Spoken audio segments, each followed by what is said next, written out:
Hola, soy Jennifer, una mujer de 35 años que recientemente pasó por un divorcio. El final de mi matrimonio me tomó por sorpresa, ya que alguna vez creí que era la relación más satisfactoria de mi vida. Sin embargo, con el tiempo, me di cuenta de que nuestra unión tenía grietas que no podía ignorar. Ahora me gustaría compartir nuestro viaje, desde cómo comenzó todo. John y yo nos conocimos a través de un amigo en común, y nuestra conexión fue instantánea. Él era encantador, atractivo y tenía una personalidad magnética. Salimos durante 3 años antes de decidir casarnos. Durante nuestra relación, las cosas parecían fluir sin problemas. Compartíamos valores comunes y nos esforzábamos por satisfacer las necesidades del otro. Pero había un obstáculo significativo: los padres de John, Mary y Kevin. La primera señal de problemas llegó temprano, cuando John me llevó a conocerlos. Me recibió una escena incómoda: 3 platos en la mesa, para John, Mary y Kevin. No había uno para mí. Me sentí humillada, pero lo dejé pasar y tuve que pedir un plato yo misma. Durante la cena, hicieron comentarios hirientes y fueron despectivos. Y John se quedó ahí, en silencio, mirando hacia atrás. Ese momento fue una advertencia de los problemas más grandes que plagarían nuestro matrimonio. Pero me aferré, esperando que John me defendiera. No lo hizo. Después de esa incómoda noche, esperé a que John lo mencionara, que se disculpara o al menos reconociera lo mal que me sentí, pero no lo hizo. Frustrada, finalmente lo confronté. Le dije cuánto me había faltado al respeto, y su reacción fue sorprendentemente indiferente. Lo minimizó, diciendo que estaba cansado y quería dormir. Cuando insistí, expresando lo herida que estaba porque no se había puesto de mi lado, John se defendió, diciendo que no podía faltarles al respeto a sus padres en su propia casa. Sentí una oleada de ira. ¿Faltarles al respeto?, pregunté. ¿No pudiste siquiera pedirles que fueran decentes conmigo? Una advertencia hubiera sido agradable. Mis padres son diferentes, dijo, y alzar la voz hubiera sido despectivo. ¿Y todavía los defiendes? ¿No te importa cómo me sentí en ese momento? ¿Podemos hablar de esto más tarde? Me voy a la cama. Buenas noches.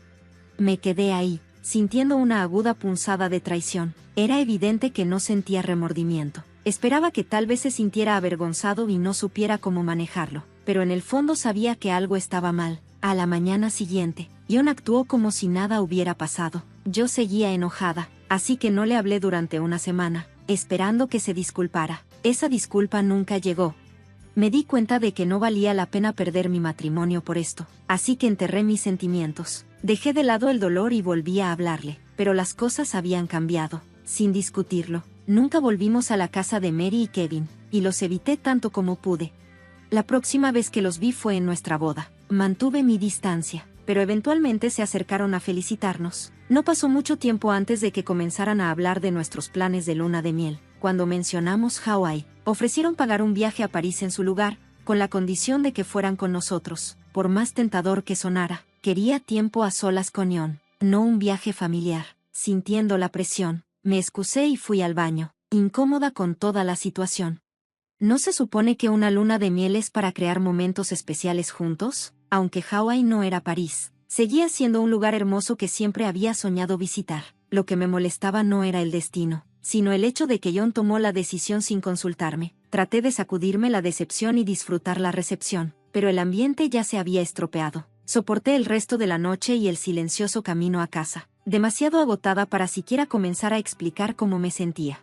La incomodidad persistió a la mañana siguiente, y decidí hablar con John sobre ello. Compartí mis preocupaciones sobre la luna de miel, explicando que no se trataba de rechazar París, sino del hecho de que no habíamos tomado la decisión juntos. Le dije lo importante que era para nosotros planear algo especial solo para nosotros, pero John lo minimizó, enfatizando lo generosos que eran sus padres al ofrecer el viaje y lo increíble que era la oportunidad de ir a París. Frustrada, intenté nuevamente explicar que no se trataba del destino, se trataba de la falta de comunicación entre nosotros. A pesar de mis preocupaciones, John las desestimó, insistiendo en que estaba pensando demasiado y arruinando una maravillosa oportunidad. Sintiendo dolor y falta de apoyo, acepté de mala gana seguir con el plan de sus padres, aunque enterré mis reservas. Un mes después, comenzó nuestras vacaciones. Nos encontramos con Mary y Kevin en el aeropuerto, y para mi sorpresa, eran inusualmente amables. No podía creer el cambio en su comportamiento, así que me mantuve a la defensiva. Durante la primera semana en Italia, continuaron con la amabilidad, y esperé con cautela que las cosas pudieran ser diferentes, pero poco a poco, volvieron a sus viejas costumbres. Comenzaron a hacer comentarios sarcásticos sobre mi ropa, cuestionando por qué usaba ciertos atuendos. Algunos días, incluso me excluían de sus planes, calificando mi vestimenta como demasiado embarazosa para los lugares a los que querían ir. A medida que las semanas avanzaban, me sentía cada vez más aislada. Con 3 semanas más de este viaje por delante, hice todo lo posible por adaptarme, vistiéndome más modestamente e incluso ganando elogios de los locales, pero nada parecía satisfacerlos. Mary y Kevin comenzaron a llevar a John en salidas sin avisarme, dejándome sola en el hotel. Luego vinieron los comentarios pasivo-agresivos sobre mi peso y mis hábitos alimenticios. Si pedía algo que no fuera ensalada, Mary hacía comentarios sarcásticos al respecto, mientras ella misma disfrutaba de comidas más pesadas. A través de todo esto, John se sentaba en silencio, a veces incluso conteniendo la risa. Contaba los días hasta que pudiéramos volver a casa. Pasar tiempo con John y sus padres se volvió insoportable. Me criticaban y menospreciaban sin cesar, y John simplemente se quedaba ahí, ignorándolo todo. Sabía que tenía que hablar con él sobre ello, pero cada vez que intentaba sacar el tema, él desestimaba mis preocupaciones o evitaba la conversación por completo.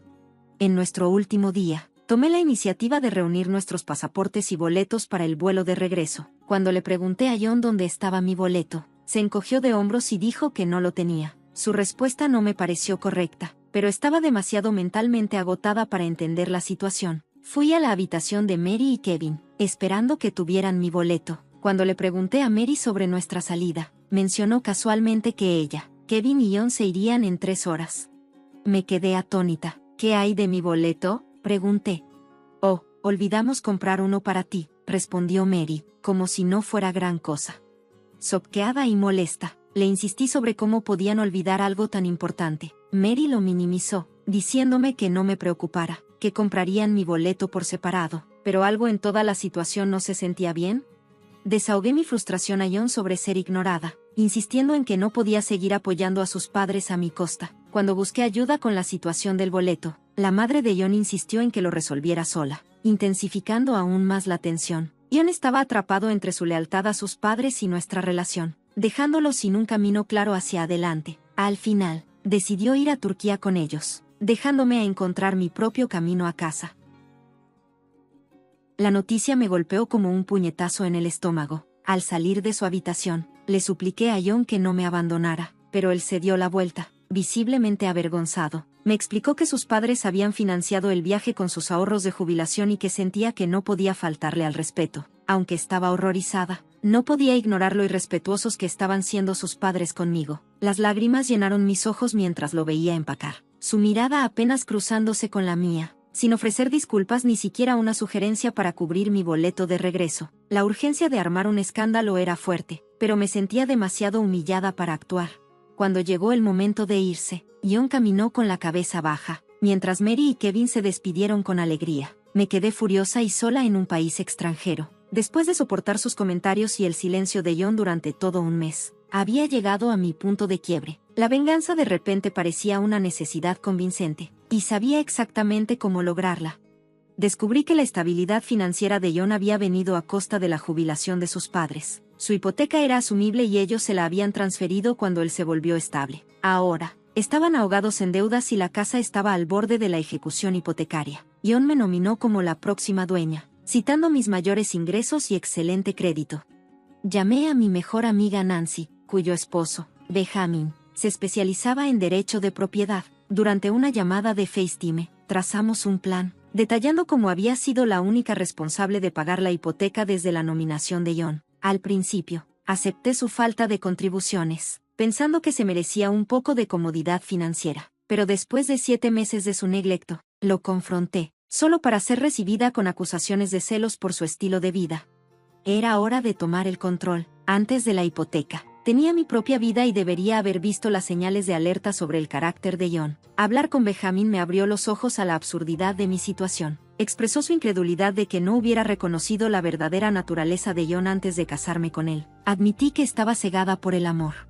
Benjamin señaló la locura de que John dependiera de mí para pagar su casa y me aconsejó sobre los siguientes pasos. Me aseguró que transferir la casa a mi nombre sería sencillo, dada mi historia de pagos. Se ofreció a manejar los aspectos legales, incluso preparando un aviso de desalojo.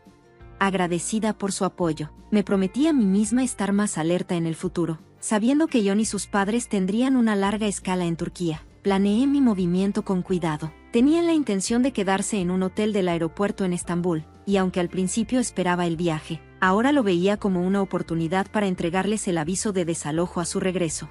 Reservé un vuelo de regreso, teniendo suerte de encontrar uno que salía en solo un par de horas. El viaje fue un borrón de lágrimas mientras lidiaba con la realidad de mi vida. A pesar de mi amor por John, él no se molestó en ver cómo estaba. La idea de desalojarlos me trajo una fugaz sensación de satisfacción. Imaginé su situación, 3 adultos apretujados en nuestro pequeño departamento, que estaba a punto de perder su contrato de arrendamiento. Pero cualquier simpatía desapareció rápidamente al recordar cómo me habían abandonado sin pensar en mi regreso. Si podían tratarme así, no tenía ningún remordimiento por tomar medidas decisivas.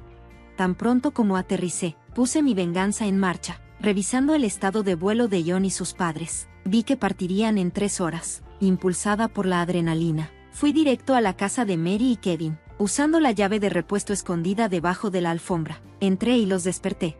Mi siguiente paso fue encontrar al mejor abogado de divorcio cercano e iniciar el proceso. Llamé a Nancy, y ella y Benjamin vinieron a apoyarme mientras firmaba los documentos para eliminar el nombre de John de la propiedad y finalizar el aviso de desalojo. Ver a mis amigos sacó a la luz emociones que había enterrado desde que llegué a casa. Era difícil estar de regreso en un lugar lleno de recuerdos de John, pero su presencia me permitió liberar mis sentimientos reprimidos. Después de que se fueron, revisé el vuelo de John y vi que les quedaba alrededor de 1 hora antes de abordar. Queriendo parecer compuesta, tomé una breve siesta, logrando descansar por unas 12 horas. Cuando desperté, me preparé rápidamente y fui a la oficina del abogado de divorcios para recoger los papeles.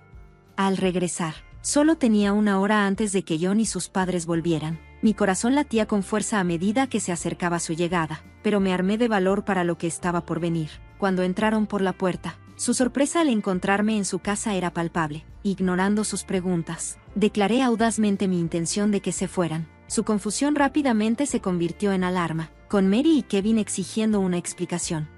Les informé con calma que quería que se fueran porque la casa ahora era mía, explicando que había estado pagando la hipoteca durante el último año. John, claramente sorprendido, intentó desviar la culpa, afirmando que creían que él estaba manejando los pagos. Contrarresté sus excusas, revelando que él me había nominado como la propietaria y exponiendo su engaño. La sorpresa en sus rostros confirmó que mi plan había funcionado, y sentí una oleada de empoderamiento al mantenerme firme en recuperar lo que era legítimamente mío.